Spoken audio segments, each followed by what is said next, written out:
యేసు ప్రభు వారు సంఘాన్ని ప్రేమించినట్లు పురుషుడు తన భార్యను యేసు ప్రభు వారు సంఘాన్ని ఎట్లా ప్రేమించారు? ప్రాణం పెట్టినందుకు. మనం ఇంకను పాపులమే. So are we loving our wife? ఆ విధంగా ప్రేమిస్తున్నామా?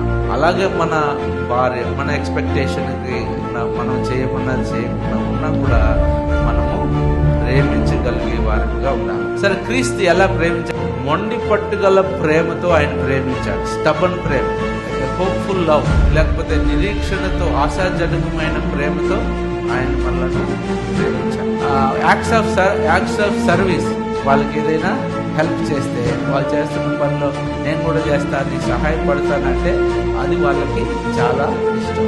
అందుకనే బిల్ హైబిల్ అనేది ఆయన చేసిన ఒక మాట చెప్పాడు, local church is the hope of this world. కుటుంబం మాదిరికరంగా ఉంటే సంఘం మాదిరికరంగా ఉంటుంది, సంఘం మాదిరికరంగా ఉంటే సమాజం మాదిరికరంగా ఉంటుంది. అది ఉండాలి అంటే పురుషుడు మరి తన బాధ్యత తీసుకొని క్రీస్తు సంఘాన్ని ప్రేమించినట్టుగా భార్యను ప్రేమించబద్ధుడై